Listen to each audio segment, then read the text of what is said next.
अस्सलाम वालेकुम। मैं हूं बिलाल अहमद शेख, डिफेंस सेक्टर के साथ। मुस्तकबिल की जंगें अब रोबोट लड़ा करेंगे। जी हाँ, अभी तो रोबोट ला ही रहे हैं। यानी आप देखिए कि कई ममालिक जो रोबोट पर बड़ी कामयाबी से काम कर रहे थे, उन्होंने इंसानी शक्ल के रोबोट भी बना लिए हैं।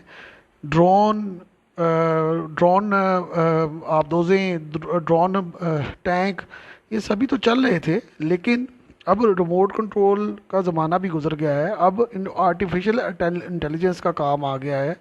और आर्टिफिशियल इंटेलिजेंस से जो सिखाए हुए और बनाए हुए रोबोट्स जो हैं, इंसानों की तरह जंग में जाकर लड़ेंगे।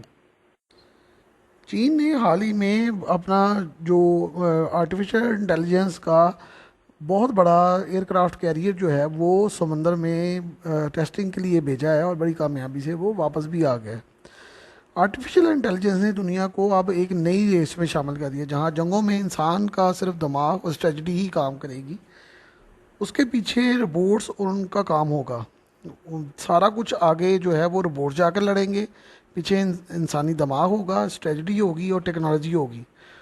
जानवरों, परिंदों, इंसानों, इवन मक्खियों के रूप में, मच्छरों के रूप में भी आपको छोटे छोटे रोबोट जो हैं वो देखने को मिल सकते हैं, जो कि आपने कभी ज़िंदगी में सिर्फ फिल्मों में ही देखे थे। हज़ारों की तादाद में रोबोट नुमा मक्खियाँ आग पर हमलावर हो सकती हैं, और जदीद तरीन हमलावर हथियारों की बजाय ये जो आप पे अजाब आएगा, उसको आप रोक नहीं सकते।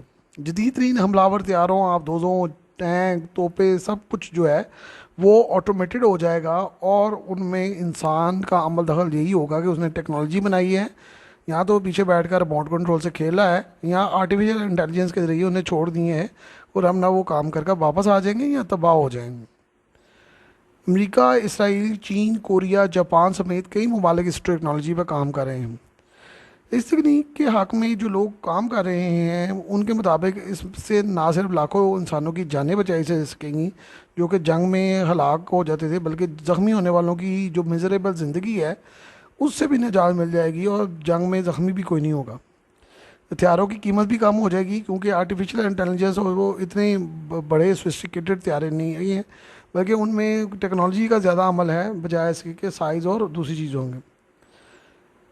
इंसानी नुकसान को बचाने के लिए जो है वो ये सारा काम किया जा रहा है। लेकिन दूसरी तरफ इंसानी हकूक़ की तंजीमें इस टेक्नोलॉजी पर एक मुकम्मल पॉलिसी और कई पाबंदियों पर जोर दे रही हैं। 2015 में 1000 जो आर्टिफिशियल इंटेलिजेंस के माहिरीन थे, उन्होंने खुदकार हथियारों की तैयारी की ममानत पर बहुत ज़्यादा जोर दिया, और उन्होंने कहा जी कि ये बहुत ही गलत काम है जो कि पूरी दुनिया को बर्बाद कर कर रख देगा। ब्यूनस आयर्स में होने वाली जो आर्टिफिशियल इंटेलिजेंस की कॉन्फ्रेंसेस है, उसमें दरख्वास्त दी गई कि भाई इस चीज़ को रोका जाए। रोबोट्स जिनको इंसान की शक्ल दी गई है और ये दी गई है, उनको अमरीकी फ़ौज में इस्तेमाल किया जा रहा है। जहां इंसानी जान को शदीद ख़तरा लाक होता है, वहां पर इन रोबोट्स को भेजा जाता है। खुसूसन आग, टाइम बॉम्ब, शदीद तरीन हालात में इन रोबोट्स को इस्तेमाल किया जा रहा है, और ये बड़ी अच्छी खदमात भी सर अंजाम दे रहे हैं। रोबोट क्योंकि एक मशीन है, इसलिए ये जज्बात से आ रही हैं, लेकिन जो लोग इससे काम करवाते हैं, बहरहाल उनका इनसे जज्बाती लगाव ज़रूर हो जाता है। रोबोट की हरकत और रद्द-ए-अमल किसी इंसान से नहीं मिल सकता है। इसलिए आर्टिफिशियल इंटेलिजेंस के तहत काम करने वाले रोबोट किसी भी वक्त बड़े नुकसान का पेशखैमा हो सकते हैं।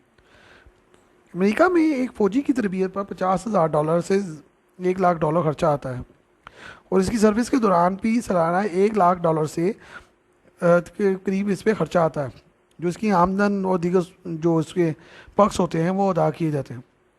अगर वो रिटायर हो जाए और ज़ख्मी होकर छोड़ जाए तो उसकी मुराद उससे अलहदा होती है। अमेरिका में आर्टिफिशियल इंटेलिजेंस के हक़ में लोगों का कहना है कि इससे बहुत ज़्यादा जो कॉस्ट इफेक्टिवनेस आएगी, और बहुत ज़्यादा जो है वो लागत की बचत होगी। रोबोट को बनाने पर तकरीबन 30 से $40,000 लगते हैं, और स्टोरेज भी इस कदर महंगी नहीं है। इंसानी वसाइल जो हैं उस पर बहुत ज़्यादा खर्चा आता है। ये भी कहा जाता है कि अमेरिका ने टेक्नोलॉजी और ताकत में इस कदर उरूज हासिल कर लिया है कि उसके जंगों में इंसानी जो नुकसान है वो बहुत कम होता है।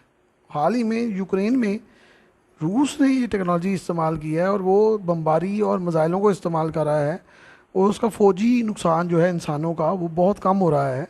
और ये तकनीक जो है वो अमेरिका हमेशा ही इस्तेमाल करता आया है, और वो बहुत ज़्यादा जो बमबारी और चीज़ें मिसाइल इस्तेमाल करते हैं, उससे उसको यही फ़ायदा हुआ कि उसकी इंसानी जानों का ज़िया जो है वो कम से कम होता है। तो भी कहा जा रहा है कि रोबोट की क्या ज़रूरत है। रोबोट की टेक्नोलॉजी में सबसे ज़्यादा जो बड़ा ख़तरा उसकी ख़राबी है। अगर उसका सिस्टम बिगड़ गया और ख़राब हो गया, जैसे कि फ़िल्मों में भी दिखाया जाता है, तो वो खुद एक बहुत बड़ी बर्बादी का सबब बन सकता है।